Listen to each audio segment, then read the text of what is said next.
मध्य प्रदेश के विदिशा में चोरों ने गहनों की दुकान को बनाया निशाना। आधी रात को शटर तोड़कर ले गए 50 लाख से ज्यादा के जेवर। मध्य प्रदेश के खंडवा में पुलिस ने सटोरियों का निकाला जुलूस, कान पकड़कर बुलवाया, सट्टा खेलना पाप है। यूपी के कन्नौज में जेल की दीवार फांदकर निकल भागे 2 कैदी, कंबलों को काटकर बनाई रस्सी, फिर कूदकर हो गए फरार। राजस्थान के टोंक में खुदाई से मिले घड़े का रहस्य खुला, ठग तांत्रिक बनकर बताते थे खजाना। पुलिस ने बरामद किए सोने की नकली ईंट और बिस्किट। बिहार की राजधानी पटना में जब्त की गई सैकड़ों लीटर शराब पर चला बुलडोजर। पुलिस ने लाखों की शराब को किया नष्ट। छत्तीसगढ़ के सूरजपुर में चालान कटने पर स्कूटी चला रही महिला ने थाने में किया हंगामा। पुलिस हेलमेट न लगाने पर किया था जुर्माना। पंजाब के पटियाला में पुलिस ने हुड़दंग कर रहे लोगों से करवाई उठक बैठक। गर्ल्स कॉलेज की लड़कियों को छेड़ने का भी आरोप। हरियाणा के सोनीपत में गुंडों के हौसले बुलंद, बदमाशों ने की एक युवक की सरेआम पिटाई, मारपीट के बाद किया अगवा। छत्तीसगढ़ के रायगढ़ में महिला पुलिस अफसर से बदसलूकी के आरोपी का निकाला गया जुलूस। जूतों की माला पहनाकर मंगवाई गई माफी। गुजरात के बोटाद में तेज रफ्तार गाड़ी हुई भीषण हादसे का शिकार, ड्राइवर के नियंत्रण खोने से पलट गई गाड़ी, 2 लोगों की मौत। मध्य प्रदेश के गुना में लापता लड़की की बरामदगी का मामला सुलझाने गई पुलिस टीम पर हमला, एएसआई समेत कई पुलिस वाले घायल। दुनिया के सबसे बड़े शिवलिंग को सफलतापूर्वक डुमरिया घाट पुल पार कराकर लाया गया पूर्वी चंपारण। मोतिहारी के रामायण मंदिर में होगी स्थापना। कर्नाटक के बीदर में विकास कार्यों की समीक्षा बैठक में भिड़े बीजेपी और कांग्रेस के नेता, सुरक्षा कर्मियों ने किया बीच बचाव। उत्तर प्रदेश के ग्रेटर नोएडा थूक लगाकर रोटी बनाने का वीडियो सोशल मीडिया पर वायरल। एक ढाबे के सामने से गुजर रहे लोगों ने बनाया वीडियो। हरियाणा के नूह में भीषण सड़क हादसे की शिकार हुई कार, तुरंत मौके पर पहुंचे लोगों ने कार में सवार सभी लोगों को सुरक्षित बाहर निकाला। बिहार के गोपालगंज में दुनिया का सबसे बड़ा शिवलिंग पहुंचने पर भव्य स्वागत, साधु संतों ने की पूजा कर की अगवानी। झांसी में सराफा व्यापारियों ने चेहरा ढककर आने वाली महिला ग्राहकों पर लगाई रोक। पोस्टर्स में लिखा, गहने खरीदने हो तो बिना चेहरे ढके आए। पटना में विशाल मेगा मार्ट के पूर्व मैनेजर की पिटाई का वीडियो वायरल होने पर एक्शन, पुलिस ने 2 आरोपियों को किया गिरफ्तार। बेंगलुरु में एक सिनेमा हॉल के लेडीज टॉयलेट में कैमरा मिलने से हड़कंप, लोगों ने रंगे हाथ पकड़े गए नाबालिग आरोपी की जमकर पिटाई की। यूपी के हाथरस में मामूली विवाद में पड़ोसी ने कर दी फायरिंग, पहले पड़ोसी पर किया डंडे से हमला, फिर चला दी गोली। मध्य प्रदेश के छतरपुर में पुलिस आरक्षक ने सीपीआर देकर बचाई बुजुर्ग की जान। सीपीआर देने का सीसीटीवी वीडियो भी आया सामने। मध्य प्रदेश के टीकमगढ़ में मोबाइल शॉप से मोबाइल चुराने पर युवक की पिटाई, सोशल मीडिया पर वीडियो हुआ वायरल, पुलिस जांच में जुटी। मध्य प्रदेश के सागर में सब्जी व्यवसायी का अनोखा विरोध, हाथ ठेला नहीं मिला तो एसपी कार्यालय में लगाई दुकान। महाकुंभ की मोनालिसा के बाद माघ मेले में वायरल हुई एक और लड़की, सोने की मुस्कान के दीवाने हुए लोग। महाराष्ट्र के जलगांव की रहने वाली है लड़की। दिल्ली के लक्ष्मी नगर में एक लड़के ने की अपनी मां, बहन और भाई की हत्या, थाने में जाकर खुद किया सरेंडर। इंदौर में कांग्रेस ने शुरू किया वाटर रियलिटी चेक अभियान, घर घर जाकर पानी के सैंपल जांचने में जुटे कांग्रेस कार्यकर्ता। मध्य प्रदेश के देवास में कांग्रेस कार्यकर्ताओं ने किया कैलाश विजयवर्गीय के खिलाफ प्रदर्शन, घंटे बजाकर किया विरोध। कर्नाटक की राजधानी बेंगलुरु में कुछ इलाकों में भी मिला गंदा पानी, स्थानीय लोगों ने लगाया सीवेज मिले पानी की सप्लाई का आरोप। गुजरात के गांधीनगर में टाइफाइड का कहर, 150 से ज्यादा मरीज भर्ती, स्वास्थ्य विभाग में मचा हड़कंप। अमेरिका के उपराष्ट्रपति जेडी वैंस के घर पर हुआ हमला, ओहायो राज्य में सिना सिटी शहर वाले घर में हुआ हमला, एक संदिग्ध हिरासत में। डोनाल्ड ट्रंप ने वेनेजुएला के अंतरिम राष्ट्रपति डेल्सी रोड्रिगेज को दी धमकी, कहा अमेरिका के हिसाब से काम न करने पर चुकानी होगी बड़ी कीमत। दक्षिण अमेरिकी देश कोलंबिया के राष्ट्रपति गुस्तावो पेत्रो का ट्रंप को नाराज करने वाला बयान, बोले दक्षिण अमेरिका के सभी देशों को होना होगा एकजुट, नहीं तो बना दिया जाएगा बंधुआ मजदूर। अमेरिका के ऑपरेशन मादुरो को लेकर चीन चिंतित, चीन ने पूरे दक्षिण अमेरिका में $500 अरब से ज्यादा का निवेश अकेले वेनेजुएला में करने का ऐलान किया। $106 अरब का निवेश है। डोनाल्ड ट्रंप ने अमेरिका की सुरक्षा के लिए ग्रीनलैंड को बताया जरूरी, रूस और चीन के जहाज की मौजूदगी को बताया चिंता की बात। इजरायल के प्रधानमंत्री बेंजामिन नेतन्याहू बोले ईरान पर है नजर, ट्रंप के साथ मिलकर रोकेंगे ईरान का परमाणु कार्यक्रम।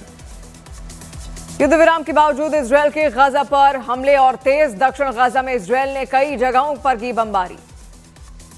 लेबनान पर इजराइल ने फिर ड्रोन से किया हमला। दक्षिण लेबनान में हुए इस हमले में 2 लोगों की हुई मौत। रूस का यूक्रेन पर मॉस्को पर लगातार ड्रोन से हमले करने का आरोप। रूस ने 2026 की शुरुआत से रोज ही हमले करने का लगाया आरोप। यूक्रेन ने भी रूस पर लगाया कीव को लगातार निशाना बनाने का आरोप। कहा कीव पर रुक नहीं रहे रूस के हमले, 2 लोगों की मौत। अपनी पहली फैंटेसी फिल्म को लेकर बेहद उत्साहित हैं फिल्म के स्टार पलकित सम्राट और वरुण शर्मा। 16 जनवरी को रिलीज हो रही है फिल्म। हेमा मालिनी ने देओल परिवार के बीच अनबन की खबरों को बताया अफवाह। कहा घर पर अलग अलग प्रार्थना सभा रखने का फैसला बातचीत के बाद लिया गया। अमिताभ बच्चन का शो कौन बनेगा करोड़पति का सीजन 17 जल्द होगा खत्म। अमिताभ बच्चन ने लिखा ब्लॉग, जैसे जैसे शो का अंत नजदीक आ रहा है वक्त उन्हें थोड़ा धीमा लगने लगा है। हेमा मालिनी ने धर्मेंद्र की मौत के बाद 1.5 महीने बाद अंतिम दिनों को किया याद। धर्मेंद्र के अंतिम दिनों को बताया काफी दर्दनाक। तलाक के ऐलान के बाद माही विज ने पूर्व पति जय भानुशाली संग शेयर की पहली फोटो। एक्ट्रेस ने तलाक के बाद उनके बारे में गलत अफवाहें फैलाने वालों की क्लास लगाई। मोहनलाल के को-स्टार कन्नन पट्टाम्बी का निधन। 62 साल की उम्र में आखिरी सांस ली। तलाक के बीच ज्योति सिंह ने पति पवन सिंह को किया बर्थडे विश। पवन सिंह का बर्थडे सेलिब्रेट करते हुए वीडियो शेयर किया। बोली भगवान सभी चाहे करे पूरी। The great Indian couple show में मजाकिया अंदाज में बोले कार्तिक आर्यन। अपनी बहन की शादी में बिना किसी फीस के किया डांस। इंडियाज गॉट टैलेंट 11 के विनर बने द अमेजिंग अप्सरा। 15 लाख रुपए की नकद इनामी राशि। स्कोडा कार के साथ स्पॉन्सर्स की ओर से कई आकर्षक गिफ्ट्स मिले। Film beyond the Kerala story की रिलीज डेट का हुआ ऐलान। 27 फरवरी 2026 को सिनेमाघरों में रिलीज होगी फिल्म। ऑस्कर 2026 की रेस में मराठी फिल्म दशावतार की एंट्री। फिल्म 98 ऑस्कर अवार्ड्स की ऑफिशियल कंटेंशन लिस्ट में हुई शामिल। और विस्तार से खबरों में आगे बढ़ेंगे, बात करेंगे। देखिए, कड़ाके की सर्दी में उत्तर भारत पूरी तरीके से चपेट में नजर आ रहा है। उत्तर भारत को गिरफ्त में कड़ाके की सर्दी ने ले रखा है और ऐसे में गिरते तापमान ने लोगों को घरों में दुबकने पर मजबूर कर दिया है। कश्मीर से लेकर हिमाचल प्रदेश तक कुछ इलाकों में बर्फबारी हो रही है। ऊंचे पहाड़ी क्षेत्र अब बर्फ की सफेद चादर से ढकने लगे हैं। सोनमर्ग में सैलानी बर्फबारी का लुत्फ उठा रहे हैं, तो वहीं पुंछ में भारी बर्फबारी के बाद सड़कों से बर्फ हटाने का काम जारी है। देखिए, कश्मीर घाटी में पारा 0 से नीचे है और मौसम विभाग ने अगले कुछ दिनों में ऊंचाई वाले इलाकों में हल्की बारिश या फिर बर्फबारी की संभावना व्यक्त की है। वहीं पर्यटकों से वादिया गुलजार नजर आ रही है। सैलानी भी पहुंच चुके हैं, उन्हें भारी बर्फबारी का इंतजार है।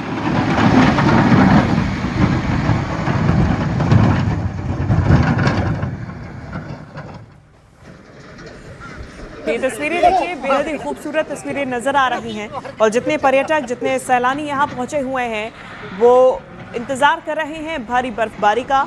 हालांकि जो पहले से बर्फबारी हो चुकी है उसका भी लुत्फ उठाते हुए, मौसम का लुत्फ उठाते हुए नजर आ रहे हैं। मौसम विभाग की तरफ से अगले कुछ दिनों में बारिश और बर्फबारी की आशंका जताई गई है। तो वहीं दूसरी तरफ अब आप सोनमर्ग की तस्वीरें देखिए, जहां पर पर्यटकों से ये वादी भी गुलजार है। जम्मू कश्मीर में सोनमर्ग में भी इसी तरीके से ताज़ा बर्फबारी से लोग खुश हैं और मौसम का लुत्फ उठा रहे हैं। तो सर्दी का सितम और पहाड़ों पर हो रही बर्फबारी का असर मैदानी इलाकों पर भी दिख रहा है। आने वाले समय में इसी तरीके से बर्फबारी होती हुई नजर आएगी। मौसम विभाग की तरफ से भी यही अनुमान व्यक्त किया गया है।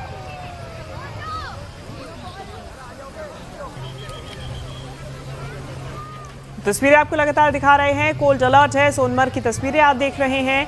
सोनमर्ग से पहले पुंछ की भी आपने तस्वीरें देखी, जहां पर बर्फ हटाने का काम जारी है और लगातार हो रही बर्फबारी की वजह से सड़कों पर कई फीट बर्फ भी जमा हो गई है। ऐसे में जो स्थानीय लोग हैं निश्चित तौर पर उन्हें परेशानी का सामना करना पड़ रहा है, चूंकि जो मुख्य मार्ग है वो बाधित हो गए हैं, गाड़ियों की आवाजाही भी बाधित हो गई है और ऐसे में लगातार काम जारी है सड़कों से बर्फ हटाने का। 4 तस्वीरें आपको दिखाते हैं।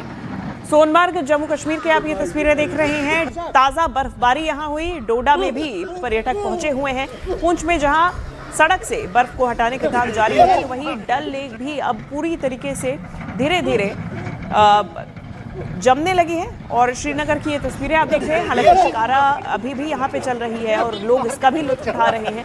हालांकि कश्मीर में कई ऐसे इलाके हैं जहाँ पर पारा 0 से नीचे पहुंच चुका है।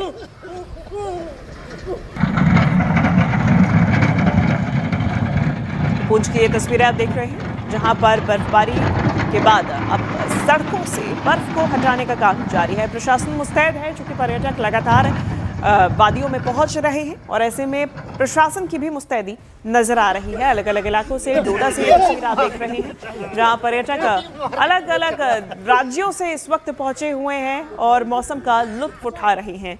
और बर्फबारी के बाद में अब सफेद पहाड़ियों पर नजर आ रहे हैं। डल लेक की भी आप तस्वीरें देखिए, यहाँ पे अब मौसम लगातार तापमान में गिरावट देखी जा रही है। आने वाले समय में मौसम विभाग की तरफ से बारिश का भी अनुमान जताया गया है।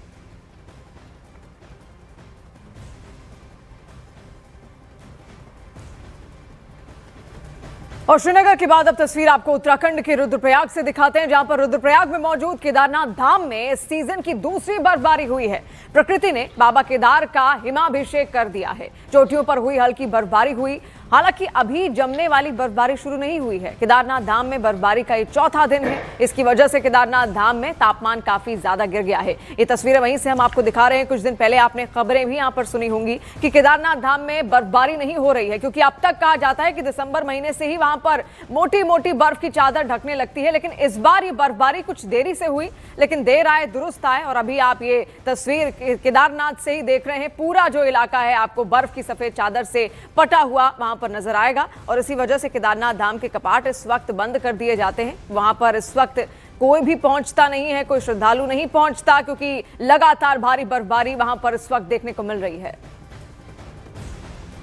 और हिमाचल प्रदेश के मनाली में भी हल्की बर्फबारी शुरू हो गई और अटल टनल के आसपास हुई बर्फबारी का यहां पर पहुंचे सैलानियों ने जमकर लुत्फ उठाया।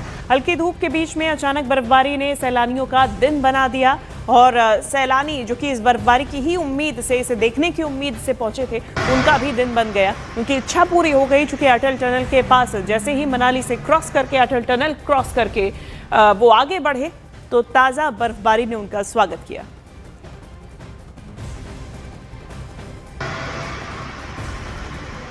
हम बच्चों को लेके आए थे और उसकी हम वो इसमें स्नोफॉल ही दिखाने के लिए आए थे। मनाली में देखा तो स्नोफॉल नहीं थी। जब ऊपर देखा, हम गए आप घूमने के लिए, टोटल टनल से जैसे ही निकले वहाँ पे हैवी स्नोफॉल था और स्नोफॉल के बच्चों ने बहुत एंजॉय लिया और बहुत बच्चों ने अपने वहाँ से चाय पी, खाना खाया। और इतनी ज़्यादा ठंड थी कि बस ठंड में ये लग रहा था कि बस चाय हाथ में रहे और हम पीते ही रहे। बस इतना मन कर रहा था कि बस आने का मन ही नहीं था वहाँ पे। तो हम अटल टनल से निकले थे, जब वहाँ पे बर्फ थी, तो हम अटल टनल से वापस आए थे। जब रोहतांग के अटल टनल पे वहाँ पे बहुत हमें स्नोफॉल दिखी और हमने चाय भी बहुत एंजॉय किया। हमको बहुत अच्छा लगा सर। आज हम सुबह आए, सुबह हम अटल टनल पे गए और अटल टनल से ऊपर गए, वहाँ पर बहुत अच्छा मौसम था। तो वापस हम आए अटल टनल पे, तो वहाँ खूब स्नोफॉल हो रहा था। और अब जब नीचे आए तो वहाँ पर इतना स्नोफॉल नहीं था।